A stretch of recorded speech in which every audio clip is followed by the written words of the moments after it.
संसारी असावे असोनी नसावे, पण भजन करारे वेळवेळा. भजन मात्र सतत करायचं. अरे संसाराचा विचार कोणाचाच थांबलेला नाही. संसाराचा विचार थांबतही नाही आणि संसाराचा विचार कधी थांबणारही नाही. मग कशा करता या संसाराच्या मागे धावताय? कशा करता या संसाराच्या मागे धावताय? देह दुर्लभ दाना तुम्ही वासुदेव वासुदेव म्हणा. तुम्ही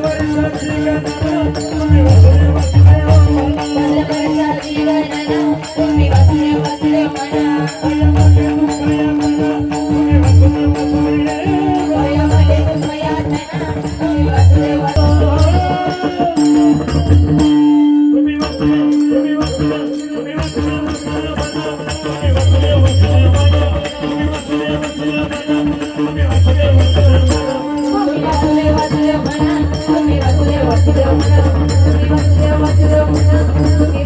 वासुदेव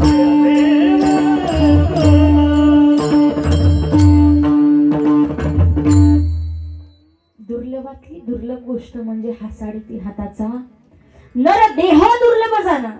तुम्ही वासुदेव वासुदेव तर यामध्ये दुःख यातना. तुम्ही वासुदेव वासुदेव शतवर्षाची गणना. तुम्ही वासुदेव वासुदेव तुम्ही 8वा मधुसूदन. तुम्ही वासुदेव वासुदेव ताई तुम्ही काही सांगितलं तरी आम्ही म्हणेत खरंच नाही म्हणतात. बाबा जसं आंधळ्यानं टाळी वाजवावी, आंधळ्यानं टाळी वाजवावी आणि आंधळ्याच्या हातात बाबा कावळा सापडा.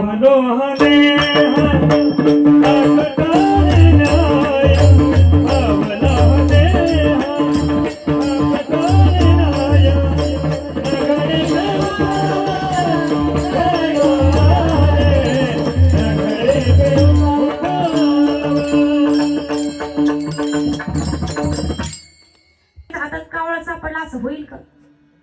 खरं सांगा, आंधळ्याच्या हातात कावळा काय म्हणणे बघा बाबा. आंधळ्याला कावळा कस काही नाही सापडणार?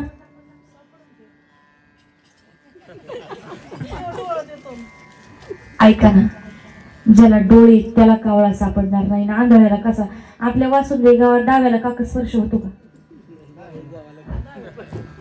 लोक म्हणली तर डाव्याला कावळा शिवाना आणि आंधळ्याच्या हातात येड लागलं काही कावळ्याला. आंधळ्याच्या हातात यायला आंधळ्याला कावळा सापडणार नाही, पण तो एक दिवस सापडला. कसा सापडला काय?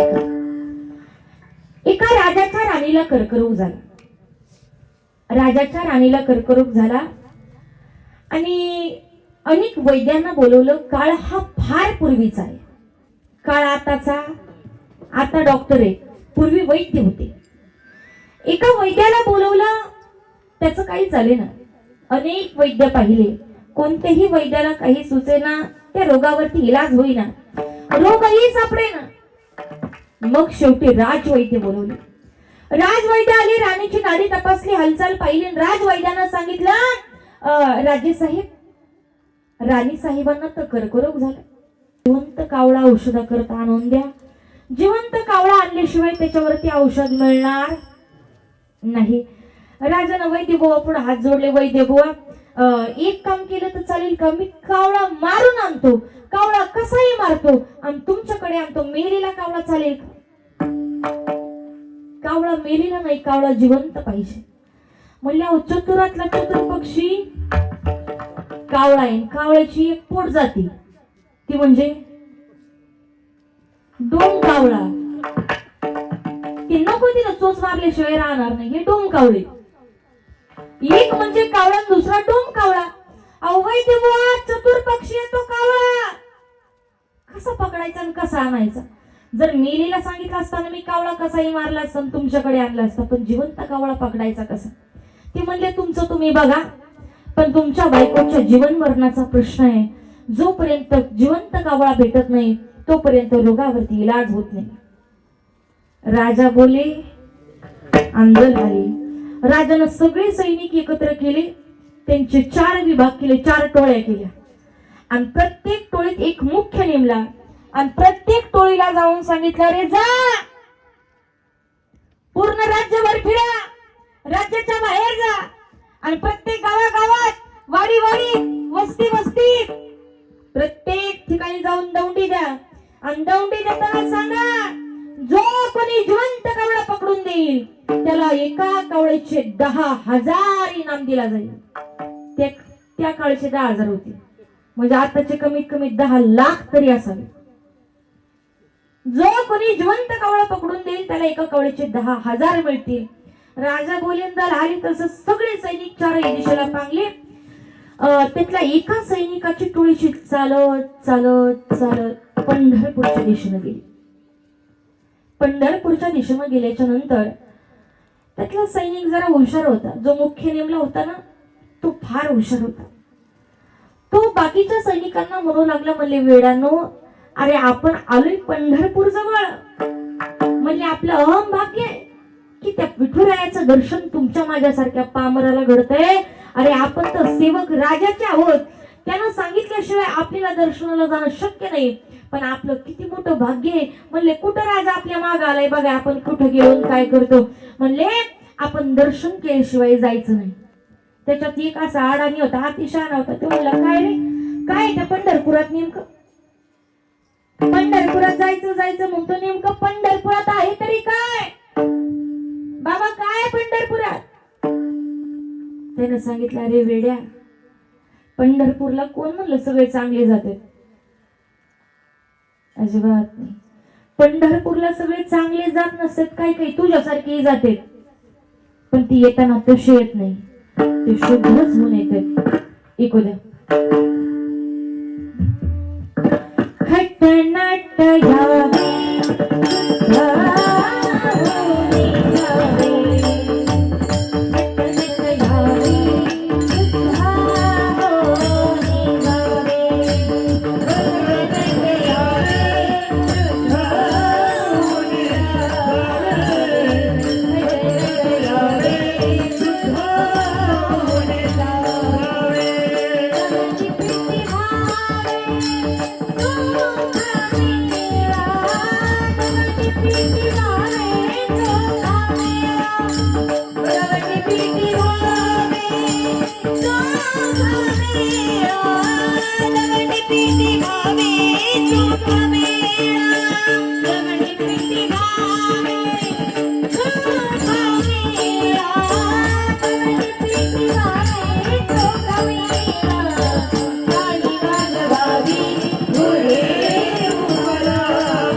शुद्ध बोलली जावी, दवंडी पिटी व्हावी, चोखा मेळा.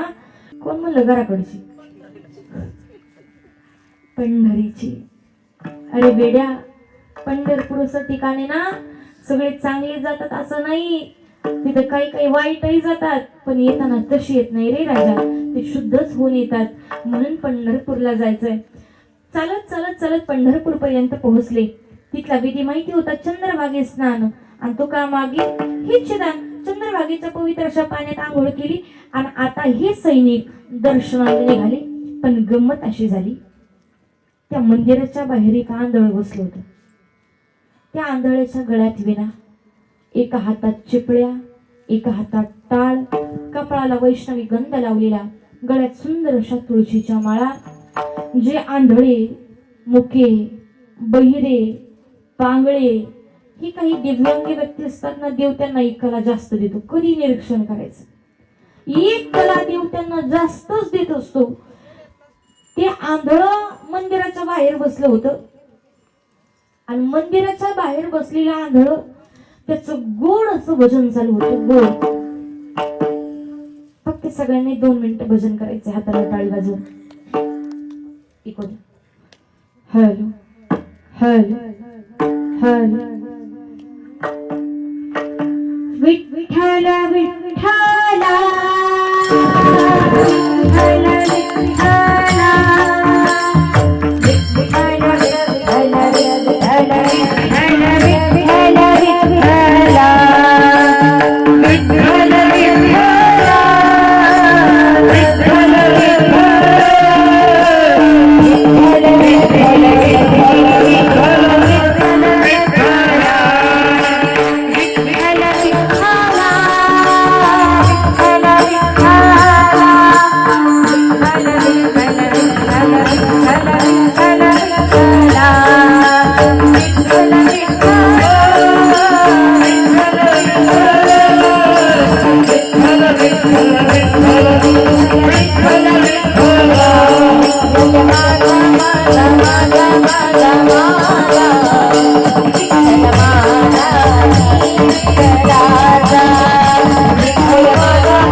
त्या आंधळ्याचं इतकं गोड भजन, येणारा जाणारा प्रत्येक भक्त थांबूनच ऐकायचा. कदाचित पुरुष वर्ग रिकाम्या हाताने दर्शनाला जातील, पण माझ्या माता माऊल्या कधीच रिकाम्या हाताने देवाच्या दर्शनाला जात नाही. हातामध्ये आरतीचं ताट घेऊन जातील, ताटामध्ये काहीतरी प्रसाद देवा करता घेऊन जातील. लाडू नेतील, पेढे नेतील, खोबरं नेतील, नारळ नेतील, खडीसाखर नेतील, फुटाणे नेतील. नाही काय मिळालं लाह्या तरी घेऊन जातील, पण देवाच्या दारात रिकाम्या हाताने दर्शनाला जाणार नाहीत. माता माऊली ही मंदिरात जायच्या आणि माघारी येताना आंधळ्याचं भजन ऐकायच्या. विचार करायचा, बाबा आंधळा आहे, बाबा आंधळा आहे. आंधळ्याला घर नाही, आंधळ्याला दार नाही, आंधळ्याला बायको नाही, आंधळ्याला पोरं नाही, आंधळ्याला प्रपंच नाही, आंधळ्याला काही नाही, पण पिठभर पोट आहे ना. मग ते पोट भरावं म्हणून ताटातला सगळा प्रसाद त्या आंधळ्याच्या पुढे टाकायचा, की त्याचं पोट भरावं. त्याचं पोट भरावं म्हणून तो सगळा प्रसाद आंधळ्याच्या पुढे टाकायचा, निघून जायच्या. इतकी भाविक भक्तांची गर्दी की प्रसादाचा भला मोठा ढिगारा साठला. दुपारच्या वेळेला सगळे येणारे भक्त निघून गेले आणि हे सैनिक तिथे दर्शना करता आले. आता गंमत कशी झाली, समोरच एक भलं मोठं वडाचं झाड आणि वडाच्या झाडावरती असंख्य कावळे बसलेले. मी असंख्य म्हणला, असंख्य कावळे त्या वडाच्या झाडावरती बसलेले. काही कावळ्यांनी पाहिलं, म्हणले बाबा आंधळा आहे, आंधळ्याला दिसत. कावळ्यांना काही सांगायची गरज आहे का, त्यांना सगळंच कळतं. आंधळ्याला काय दिसत नाही, म्हणले इकडं तिकडं अन्न शोधायची गरजच काय, म्हणले फुकटच मिळालं नाही. तर सगळे कावळे एकाएकी उडाले आणि त्या आंधळ्याच्या प्रसादावर. काय जण आंधळ्याच्या काय मनात आलं, हात दुखायला लागले म्हणून त्याने टाळण चिपळ्या ठेवल्या खाली आणि आंधळ्या टाळ्या वाजवायला लागला. जशी आंधळ्यानं टाळी वाजवली तसा आंधळ्याच्या हातात कावळा. कोण कोण म्हणलं सापडत नाही, आंधळ्याच्या हातात कावळा सापडला. पण तो कुणी पाहिला, सैनिकांनी पाहिला. सैनिकांना इतका आनंद झाला, इतका आनंद झाला, ते जोरात ओरडले, हातातला कावळा सोडू नको, तुझ्या हातातला कावळा जर का तू आम्हाला दिला तर तुला एका कावळ्याचे मी 10,000 दिले. एका कावळ्याचे 10,000. जसं आंधळ्याने कानानं ऐकलं, आंधळ्याला आनंदाचं उधाणच आलं. मला एका कावळ्याचे 10,000. म्हणलं या जगाने मला दिलंच काय आतापर्यंत, 25 पैसे 50 पैसे सोडून कुणी काही दिलं नाही. म्हणलं लाया आणि नारळ याच्या पलीकडे काय दिलं या लोकांनी मला. आणि म्हणलं हा एका कावळ्याचे 10,000 देतोय. जसे 10,000 देणार ऐकलं, आंधळा म्हणला जसे 10,000 आले की पहिल्यांदा 5,000 बायकोला सोडतो. 5,000 बायकोला सोडणार, 2,500 जावयाला देणार आणि 2,500 पोराला देणार. तुम्हाला काय उरल? कोण म्हणतंय? आंधळा कुठं बसून? कुठं? पंढरपुरात देवाच्या दारात बसून. त्याचे विचार थांबलेत का? अजिबात नाही. आंधळा म्हणला जर 10,000 मला याला दिले, 2,500 जावयाला, 2,500 पोराला आणि 5,000 बायकोला, तर मला काय उरणार आहे? पण आंधळा किती हुशार आहे बघा. आंधळा मला एका कावळ्याचे 2 कावळ्याची, मला याला एका कावळ्याऐवजी 2 कावळे जर पकडून दिले तर 20,000 झाले. म्हणजे 10,000 वाटायला आणि 10,000 स्वतःला. आंधळ्याचे विचार थांबलेत का? आंधळा विचार करू लागला, मला एका कावळ्याचे 10,000 तर 2 कावळ्याचे 20,000 झाले. म्हणून हातात पकडलेला कावळा आंधळीने असा काख धरला आणि आंधळा परत टाळी वाजवायला म्हणला. कावळा पकडायचं किती सोपं आहे. टाळी वाजवली की हातात. जशी आंधळ्यानं दुसरी टाळी वाजवली तसा आणखी एक कावळा सापडला. कसा सापडेल? अहो, जो पकडलेला कावळा होता, जो सापडलेला कावळा होता, तोही एका क्षणात उडून गेला. कोणत्या? त्या कावळ्याचं सांगितलं का मी? या कावळ्याचं सांगितलं. त्या कावळ्याचं आम्हाला कीर्तनात सांगून काय करायचं? हा देह आम्हाला कधीच मिळाला नसता. जसं आंधळ्याला कावळा कधीच सापडला नसता, तसं तुम्हाला आणि मला हा 3.5 हाताचा नरदेह कधीच मिळाला नसता. पण आंधळ्यानं जसं मूर्खपणा करून एका क्षणात तो सापडलेला कावळा होता तोही जाऊ दिला, तसं तुम्हाला मला इतक्या सहजासहजी हा नरदेह जाऊ द्यायचा नाही. फक्त काय करायचं? प्रत्येकानं विचार करायचा, तोही क्षणाला करायचा. पण कोणता करायचा? अभंगाचं पहिलं चरण.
क्षणोक्षणाची करावा विचार तरावया पार भवसिंधू.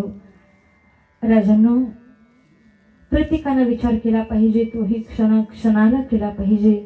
जसं या आंधळ्यानं विचार केला तोही क्षणाला केला, पण तो कशाचा केला? संसाराचा आणि प्रपंचाचा केला. असे आंधळे देवाच्या दारात बसले काय? चंद्रभागेच्या पाण्यात वाहून गेले काय? त्यांना मुक्ती मिळेल का हो? नाही, विचार केला पाहिजे, तोही क्षणाक्षणाला केला पाहिजे. आणि तो आपणच का करायचा? कारण याच देही घडे देवाचे भजन आणि काही ज्ञान नाही कोठे. उग जनावरांना सांगितलं टाळी वाजवा, वाजवतील का? उग कुत्र्याला सांगितलं बाबा विठ्ठल विठ्ठल म्हणेल का? अजिबात नाही. म्हणून तुकोबाराई या सर्वसामान्य जीवाला सांगू लागले, राजांनो विचार करा, विचार केला पाहिजे, विचार केला पाहिजे, तोही क्षणाक्षणाला केला पाहिजे. आणि कधी कधी हेही लोकांना कळत नाही. लोक कोणत्या गोष्टीचा गर्व करतात काही कळतच नाही हो. आणि का करतात?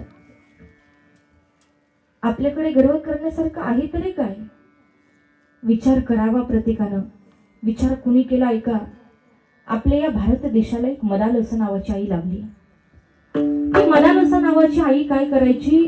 तिला 3 लेकरं एकाच पाळण्यात घालायची आणि त्यांना झोका देताना त्या लेकरांना सांगायची की राजांनो प्रपंचात संसारात पडू नका, साधूंच्या संगतीत जा. मिळालेला देहवेड्यानो हा घाणेरडा आहे, नाश पावणार. याच्या इतका नाशिवंत दुसरा कोणी नाही, याच्या इतका घाणेरडा दुसरा कोणी नाही.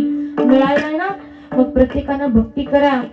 आमची आई लेकरू पाळण्यात ये, तोच त्याच्या कानाजवळ डीजेची गाणी लावती. आमची आई पाळण्यातच त्या लेकराला करीनाची कॅटरीनाची ओळख करून देते. बाऊले छोटे लेकरू रडायला लागल्यानंतर का बरं आमच्या आई त्याच्या हातात टाळ देत नाही वाजवायला? नाही त्याला टाळ वाजवता येत. लहान आहे लेकरू. प्रत्येकाकडे आज अँड्रॉइड मोबाईल आहे. आपण डीजेची गाणी जशी लावून देतो तसं तुम्ही सर्च करा ना, हरिपाठ आहे युट्यूबला, काकडा आहे, भजन आहे, अभंग आहे, गवळणी आहे. आम्ही का ते लेकराच्या कानाजवळ देत नाही? त्याच्यावरती चांगले संस्कार होतील. त्या मदालसा नावाच्या आईनं लेकरांना क्षणाक्षणाला विचार करायला शिकवला. काय विचार केला ऐका, ऐकू द्या. हा देह नाशिवंता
शिकवलं. हा देह नाशिवंत, मलमूत्राचा बांधा, वरी चर्म गातले रे, कुर्मी कीटकाचा सांधा, रव रव दुर्गंधी रे, अमंगळतीचा बांधा, स्मरे त्या हरिहरा, शरण जाई गोविंदा, पर्यंते मदालसा सोहम जोजरे बाळा.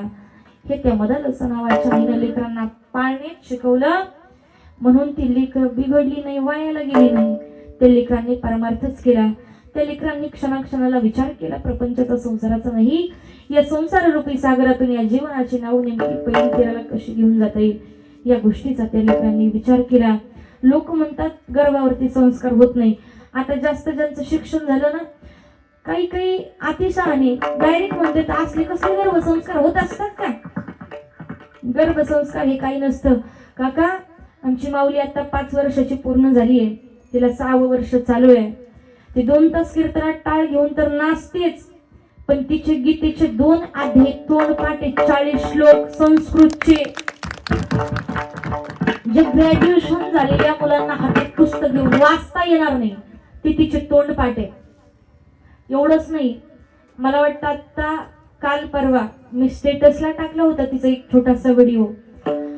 आमच्या केंद्रामध्ये तिनं हार्मोनियम वाजवून स्वतःची गवळण सादर केली आणि तिचा केंद्रामध्ये पहिला क्रमांक आला. हे आम्ही आमचं मोठेपण सांगत नाही. आमच्याकडे 1 मिनिटही तिला देण्याकरता वेळ नाहीये. परंतु गर्भावरती चांगले संस्कार केले की लेकरं ही चांगलीच घडतात, ते बिघडत नाही. म्हणून आपल्या लेकरांवरती चांगले संस्कार करा, गर्भावरती संस्कार करा. लेकरू जन्माला आल्याच्या नंतर आईचं आणि बापाचं ऐकतंय का नाही माहित नाही, पण गर्भात लेकराला आईचं ऐकावंच लागतं. म्हणून गर्भावरती चांगले संस्कार करा.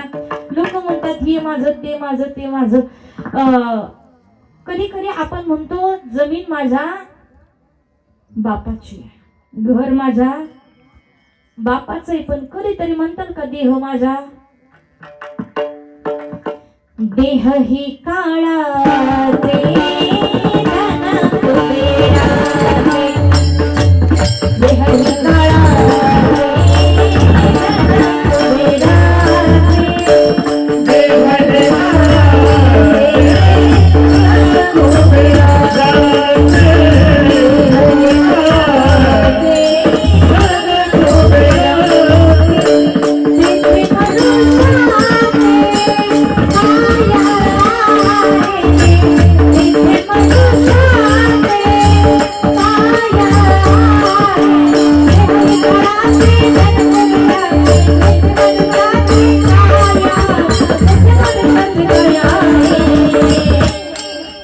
देह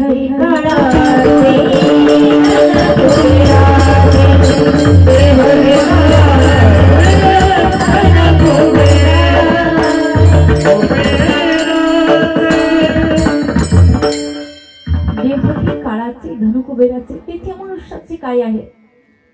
राजांनो, विचार केला पाहिजे या देहाच्या बाबतीत. तो आपला नाही, तो काळाचा आहे आणि काळ त्याला एक ना एक दिवस घेऊन जाणार आहे.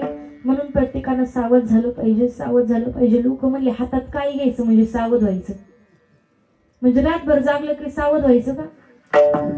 अजिबात नाही. त्याची भक्ती करा, त्याचं भजन करा, या देहाला त्या देवाच्या चरणापर्यंत पोहोचवण्याचा प्रयत्न करा. आणि ते जर झालं तर म्हणायचं तुम्ही सावध. मरण येण्याच्या अगोदर प्रत्येकानं सावध झालं पाहिजे. पण सगळ्यांनाच हे कळत नाही. कीर्तन चालू झाल्यापासून सांगते टाळी वाजवा, टाळी वाजवा. काही काही नाही वाजवीत. ते म्हणतात कीर्तनकाराचा दांदाचंही सांगणं, त्यांचं लय नसतं म्हणावं घ्यायचं. एका कानाने ऐकायचं दुसऱ्यानी. मग अशा लोकांना मी नाही, माझे नाथ बाबा सांगतात.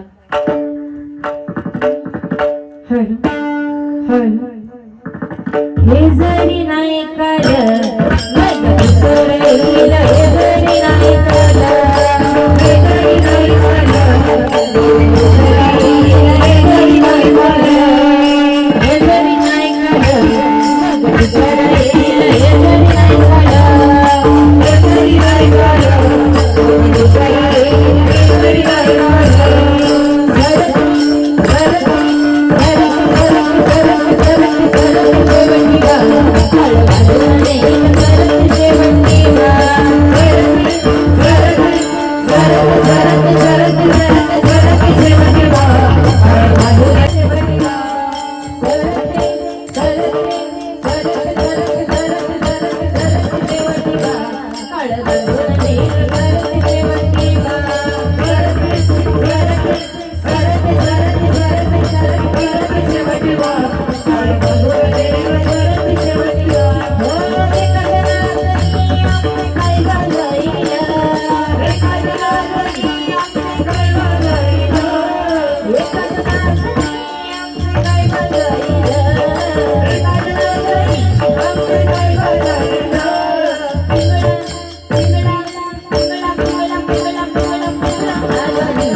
बाबांना सावध केलं, वेडे हो गर्व करू नका, जन्माला आला ताण मारणार ही निश्चित आहे. इथं कुणी राहायला आलं नाही. मी प्रत्येक वर्षी श्राद्धाच्या कीर्तनात सांगत असते, राजांना जन्माला आलं की मरावं लागतं हे निश्चित आहे. एका कीर्तनाच्या काय वर्ष श्राद्धाचंच कीर्तन होतं, मी सांगत होते तुमच्याकडे किती पैसा असू द्या पण मरावं लागतं हे निश्चित. असंच कडक कपडे घातलेले उभा राहिला, म्हणलं होय ताई मी मरण काय? म्हणलं का बरं, तुम्हाला का असं वाटलं तुम्ही मरणार नाही? म्हणलं मी ग्रामपंचायत सदस्य आहे. हो, इथं देवाला जावं लागलं, देवाच्या बापाला जावं लागलं, देवाचे अवतार संपले, इथे उरो नाही आले अवतार. येहते पामर जेव्हा किती जन्माला आलं की मरावं लागतं हे निश्चित आहे. मग हीच गोष्ट लक्षात घ्या, भजन करा, त्याची भक्ती करा. आता जर हे लक्षात आलं असेल, सगळ्यांनी एकदा हातानं टाळी आणि मुखानं भजन करा. एका माता माऊलीनं हार घालायला उठून या. विठोबा रखुमाई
आयुष्य खतो काळ सावधान. संत समागम धरावी आवडी करावी तातडी परमार्थाची. तुका म्हणे इहलोकीच्या व्यवहारी नका डोळे धरी भरून राहू. नाशवंत देह जाणार सकळ आयुष्य खतो काळ सावधान. आज या कुटुंबातून एक आई नावाचं अस्तित्व जाऊन बरोबर 1 वर्ष झालेले आहे. त्या आईच्या प्रथम पुण्यस्मरणाच्या निमित्तानं हा केलेला सुंदर असा कीर्तनाचा कार्यक्रम आहे. विठ्ठल विठ्ठल विठ्ठल विठ्ठल विठ्ठल विठ्ठल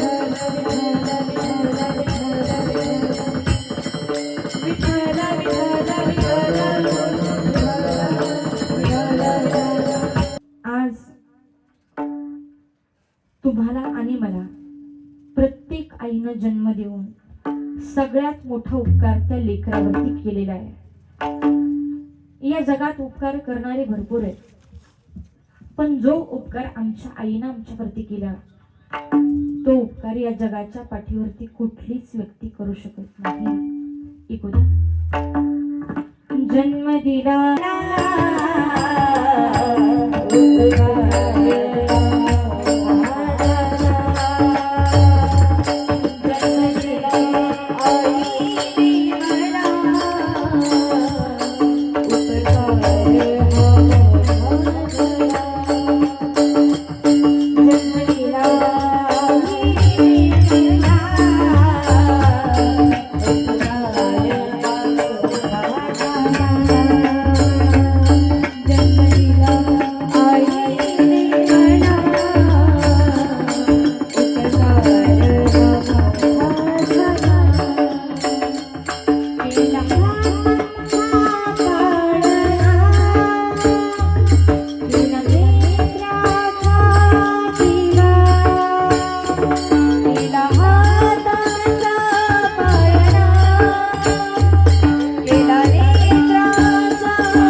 जन्म देऊन सगळ्यात मोठा उपकार आमच्यावरती त्या आईनं केलेला आहे.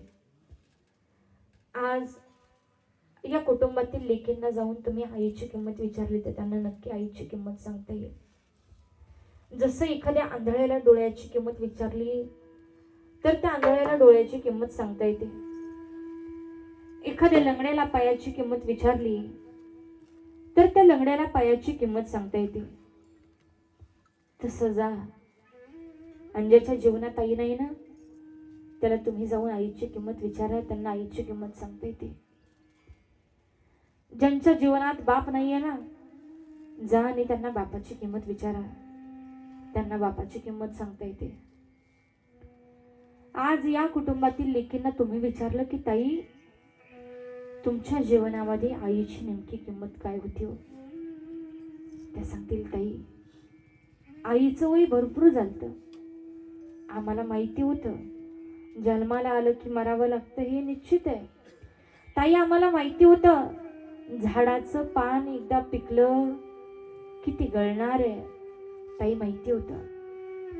पण ताई खरं सांगू का, आज 1 वर्ष झालं हो ताई, 1 वर्ष झालं आमची नजर फक्त आमच्या आईला शोधते ताई. 1 वर्ष झालं या जगातले सगळी लोक आम्हाला दिसतात पण आमची आई मात्र आम्हाला दिसत नाही हो ताई. वर्ष झालं मी माझ्या आईला शोधते. आई या ठिकाणी बसायची, आई या घरातल्या कोपऱ्यामध्ये बसायची, आई उठून या ठिकाणी झोपायची, आई या ठिकाणी काम करायची. ज्यावेळी मी आजारी पडले जगानं नाही विचारलं पण माझ्या आईनं मात्र आग्रहानं 2 गोड घास करून माझ्या मुखात घातली. आज ती मुलगी सांगेल ताई म्हणतात हे खरं आहे की गावाला गेलेल्या माणसाची वाट पाहता येते, गावाला गेलेल्या माणसाची वाट पाहता येते पण काळा आड गेलेल्या माणसाची मात्र माणूस परत मिळत नाही, परत पाहण्याकरता दिसत नाही. ताई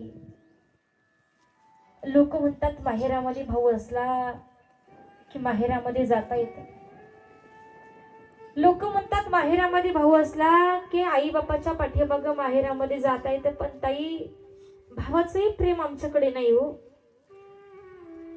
सगळ्यांची उणीव भरून काढणारी आमची आई होती पण ती आई या जगामधून निघून गेली.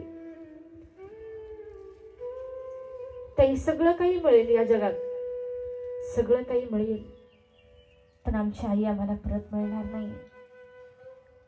पाठीमागं मावशी असेल, पाठीमागं चुलती असेल, आत्या असेल पण माता माऊल्या हो मावशी म्हणजे आई नसते, आत्या म्हणजे आई नसते, चुलती म्हणजे आई नसते, आजी म्हणजे आई नसते. आई ती फक्त आई असते.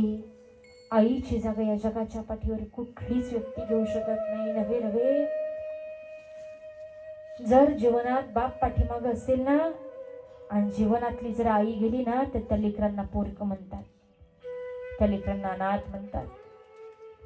आज फक्त या पोरींची आई नाही गेली, आज फक्त या लेकींची आई गेली नाही तर एका नवऱ्याची बायकोही गेलेली आहे, एका पतीची पत्नी गेलेली आहे. नवरा बायको म्हणजे ही संसाराच्या गाडीची 2 चाकं. नवरा बायको म्हणजे संसाराच्या गाडीची 2 चाकं असतात आणि आज त्यातलं एक चाक मात्र गळून पडलं, एक चाक मात्र साथ सोडून गेलं. मी तर सांगेल पुरुषाच्या अगोदर बाईनं जाऊच नाही. लोक म्हणतील आमचं पोथी पुराण सांगत असेल की सौभाग्यवतीचं मरण हे फार चांगलं असतं पण आज काल्पनिक दृष्ट्या स्त्री पाठीमागं राहावी आणि पुरुषांना अगोदर जावं ही वास्तविकता आहे दादा. जर पुरुष पाठीमागं राहिला आणि त्याच्या जीवनातली पत्नी जर अगोदर गेली ना त्या पुरुषाचं जगणं फार अवघड होऊन जातं, पुरुषाचं जगणं फार अवघड होऊन जातं. बायको सारखं प्रेम या जगाच्या पाठीवर कुठलीच व्यक्ती करू शकत नाही. एका म्हाताऱ्या पुरुषाचं जगणं हे दारात बांधलेल्या कुत्र्यापेक्षा कमी नसतं. म्हणून पुरुषांना अगोदर जावं आणि स्त्रीनं पाठीमागं राहावं. एका म्हाताऱ्या स्त्रीचं जगणं कसंही होऊन जातं बाबा. एका म्हाताऱ्या बाईचं जगणं कसंही होऊन जातं. ती पाठीमागं स्वतःचं पोट भरणे इतकं काही काम करेल. ती भांडी घासून देईल, ती वाळलेले कपडे काढून आणेल, त्याच्या घड्या घालेल, भाजीपाला नेसून देईल, कमीत कमी लेकरांना सांभाळेल. तिचं पोट कसंही भरतं, पण एका म्हाताऱ्या पुरुषाचं पोट भरणं हे फार अवघड असतं. जीवनातली पत्नी जर निघून गेली ना, त्या पुरुषाचं जगणं फार अवघड होऊन जातं. जोपर्यंत जीवनात बायको आहे ना, तोपर्यंत तिला समजून घ्या, तोपर्यंत तिचं अंतःकरण जाणून घ्या. हो, काही नाही करत बायको आपल्याकरता, काही नाही केलं तिनं, घरदार सोडलं, आई बाप सोडले आणि एका अपरिचित ठिकाणी स्वतःचं आयुष्य घालवण्याकरता ती निघून आली. हो, तुमच्याकरता. तुमच्या आई बापाला सांभाळलं, तुमच्या भावाला सांभाळलं, तुमच्या पाहुणे रावळे सांभाळले, पण आपण मात्र तिचं मन सांभाळू शकत नाही. कधीतरी बायकोला जाणून घ्या, कधीतरी तिचं मन जाणून घेण्याचा प्रयत्न करा. बाबा, वय झालंय तुमचं, वय झालंय तुमचं. जोपर्यंत जीवनात आई होती, आई आग्रहाने एक भाकरी जास्त वाढायची ताटात. अरे राजा, खा, तुला काम करायचंय, अरे खा, तुला काम करायचंय. पण आईच्या पाठीमाग तुमच्यावरती प्रेम करणारी ही बायको आहे. जसं आई आग्रहानं एक भाकरी जास्त वाढायची, तशी बायको आग्रहानं ती एक भाकरी जास्त वाढत असते. मालक, मालक, तुम्ही आता जेवलात तर परत कधी जेवायला माहिती नाही, तुम्ही जेवा, तुम्ही खाऊन घ्या मालक. ही आग्रह करणारी बायको आहे हो आईच्या पाठीमाग. म्हातारपणी तुमची कंबर दुखू लागली, म्हातारपणे तुमची कंबर दुखू लागली, तुम्ही तुमच्या मुलीला नाही सांगू शकत माझी कंबर दुखतीये. म्हातारपणे तुमची कंबर दुखते, तुम्ही तुमच्या मुलाला नाही सांगू शकत माझी कंबर दुखतीये. तुम्ही नाही कोणाला सांगू शकत, पण त्याच ठिकाणी जर बायको असेल ना, माणूस निशंकपणे सांगत असतो. त्याला कुठली लाज वाटत नाही, त्याला कुठली शंका वाटत नाही, त्याचं मन खचत नाही. तो आपल्या बायकोला सांगत असतो, आणि बायको ही अगदी निशंकपणे घराचं दार लावते आणि नवऱ्याच्या कमरेला बाम लावून देते. हो, तिला बायको म्हणतात. कधीतरी समजून घ्या तिला. जीवनामध्ये तिची काय किंमत आहे हिला जिवंतपणे कधीतरी दाखवा. तिच्याशिवाय तुम्ही अपूर्ण आहात हे तिला कधीतरी दाखवून द्या. बरं वाटेल, तिला आनंद होईल तिच्या मनाला. आपल्याकडे एक प्रथा झाली हो, जीवनातली एखादी व्यक्ती निघून गेली ना, आम्ही 1 मिनिटाचं स्टेटस टाकतो व्हॉट्सअपला, 1 मिनिटाची स्टोरी टाकतो इन्स्टाला, फेसबुकला, आणि मग फोटो खाली कॅप्शनला लिहितो की आय मिस यू. फोटोच्या कॅप्शन खाली आम्ही लिहितो आय मिस यू. अहो, जीवनातली व्यक्तीच निघून गेली. जीवनातली व्यक्ती निघून गेल्याच्या नंतर आय मिस यू म्हणण्यापेक्षा जीवनात व्यक्ती आहेत ना, तोपर्यंत आय मिस यू म्हणायला शिका. आम्ही आहोत तुमच्याकरता, आम्ही आहोत तुमच्याकरता. 4 दिवस जास्त जगतील हे लोक, नाहीतर आई बाप गेले, जिवंतपणे त्यांच्याबरोबर कधी 2 गोड शब्द बोलला नाही. त्यांना अगदी कुत्र्यासारखे त्यांचं जगणं करून टाकलं तुम्ही. आणि ते गेल्याच्या नंतर मात्र त्यांच्या 10व्याला 13व्याला वर्ष श्राद्धाला लाडूचं, बुंदीचं, गुलाबजामचं जर जेवण घातलं ना, तरी तुमचे गेलेले आई बाप परत मिळणार नाही. गेलेले आई बाप परत मिळणार नाही. तुम्ही पितृपंधरवड्यामध्ये, पितृपक्षामध्ये 1 नाही 1000 कावळे जेवायला घाला, गेलेले आई बाप परत मिळणार नाही. आज या गादीवरती उभे राहून काही गोष्टी मला नाही माहिती. महाराष्ट्र नाही, महाराष्ट्राच्या प्रत्येक कानाकोपऱ्यापर्यंत कीर्तन केली, महाराष्ट्राच्या प्रत्येक कोपऱ्यात कीर्तन केलंच, पण महाराष्ट्राच्या बाहेर कित्येकदा कीर्तनाचा योग आला. कर्नाटकामध्ये, गुजरात सारख्या शहरामध्ये, आणि आत्ताच 3 ते 4 दिवसापूर्वी मध्य प्रदेशामध्ये कीर्तनाची संधी मिळाली. आज 30-40 हजार पब्लिकमध्ये कीर्तनाचा योग येतो. पण याच्यात माझं काहीच नाही. जिवंत आई बापाचा चांगला आशीर्वाद मिळवला आणि एकदा जिवंत आई बापाचा चांगला आशीर्वाद मिळाला आणि त्या आदमापूरच्या राजाची कृपा व्हायला वेळ लागला. आदमापूरच्या राजाने माझ्यावरती कृपा केली आणि अवघ्या महाराष्ट्राच्या बाहेर माझं नाव लौकिक झालं. म्हणून एक सांगेल, जिवंत आई बापाचा चांगला आशीर्वाद मिळावा. भक्त पुंडलिकानं काय केलं? आई बापाची मनोभावी सेवा केली आणि पंढरीचा पांडुरंग एक नाही, दोन नाही, 10 नाही, 28 युग विटेवरती उभा केला. की आई बापाच्या सेवेत असणारी ताकद आज लोक दगडात देव पाहायला जातात. अहो, ज्यांना माणसातला माणूस दिसला नाही त्यांना दगडातला देव कधीच दर्शन देणार नाही. म्हणून अगोदर माणसातला माणूस पहा, दगडातला देव तुमच्यावर कृपा केल्याशिवाय राहणार नाही. जीवनात आई काय असते का?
आई माझी मायेचा सागर जीवनाकार हे जीवनामध्ये असणारी आई आहे. आणि ती आई आज या कुटुंबियांना सोडून जाऊन बरोबर 1 वर्ष झालेले आहे. आज त्या आईच्या वर्षश्राद्धाच्या निमित्तानं त्यांच्या मुली असतील, त्यांची जावे असतील, या सर्वांनी ही कीर्तनाची सेवा माझ्यासारखी एका छोट्याशा पामराकडे सुपूर्द केली. म्हणून त्यांच्या चरणी मस्तक ठेवते.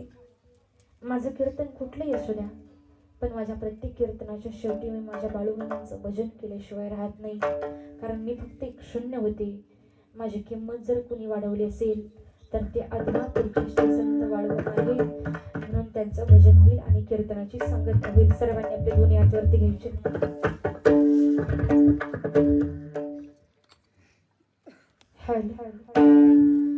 बाळूमामा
कृपा काय असते एका वाक्यात सांगून जाईल.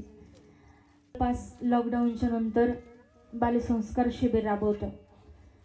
परंतु यावर्षी आम्ही दोघाही नवरा बायकोनं ठरवलं की आपण वारकरी शिक्षण संस्था चालू करायची. आणि वारकरी शिक्षण संस्था चालू करण्याकरता आपली संस्था हांगेवाडी गावामध्ये, ती तीर्थक्षेत्राच्या ठिकाणी नाही, ती आळंदी पंढरीसारख्या ठिकाणी नाही, देऊसारख्या ठिकाणी नाही. आम्ही विचार केला की गावाकडं संस्थेत मुलं पाठवायचं म्हणलं की लोक जरा विचार करतात. परंतु आपल्याकडे पहिलं वर्ष आहे म्हणून 15 ते 20 विद्यार्थी आले तरी भरपूर झाले. कारण असे कित्येक संस्था चालक आहेत की ज्यांनी 10-15 विद्यार्थ्यांवरती संस्था चालू केली आहे. पण आम्ही म्हणलं गावाकडे असून आपल्याकडे 15 ते 20 विद्यार्थी आले तरी भरपूर झाले. आम्ही या संस्थेला श्री संत बाळूमामा व श्री संत ज्ञानोबा या बहुउद्देशीय वारकरी शिक्षण संस्था हे नाव दिलं. फक्त माझ्या बाळूमामाचं नाव संस्थेला दिलं आणि बाळूमामांची कृपा. पहिल्या वर्षी आमच्या अपेक्षा 15 ते 20 विद्यार्थ्यांची होती, पण आज रोजी माझ्याकडे 45 ते 50 विद्यार्थी शिक्षण घेत आहेत. ही बाळूमामांची माझ्यावरती झालेली कृपा आहे. एवढंच नाही, आम्ही दोघांनी ठरवलं की आपण मामांचे काहीतरी देणे लागतो. म्हणून आम्ही या संस्थेत एक रूल ठेवला, एक नियम ठेवला की ज्या लेकराला आईबाप दोनही नाहीत, ज्या लेकराला पखवा शिकायचा आहे, ज्या लेकराला गायन शिकायचं आहे, ज्या लेकराला कीर्तन शिकायचं आहे, अशा लेकराला आमच्या या वारकरी शिक्षण संस्थेमध्ये मोफत शिक्षण देण्यात येत आहे. अशा लेकराकडून कुठल्याच प्रकारची फी घेतली जात नाही. जर कुणाचं अनाथ लेकरू असेल तर नक्की अशा लेकराला या आपल्या वारकरी शिक्षण संस्थेमध्ये मोफत शिक्षण देण्यात येईल. त्या लेकराला शिकण्याची जर इच्छा असेल, जर जिज्ञासू लेकरू असेल तर त्याला या वारकरी शिक्षण संस्थेमध्ये नक्कीच मोफत शिक्षण मिळेल. ही संस्था फक्त आमची दोघांची नाही, ही संस्था प्रत्येक बाळूमामा भक्ताची आहे. असो, पुन्हा एकदा सगळ्यांच्या चरणी मस्तक ठेवते आणि याच ठिकाणी कीर्तन ज्ञानेश्वरा माऊली ज्ञानराज माऊली तुकाराम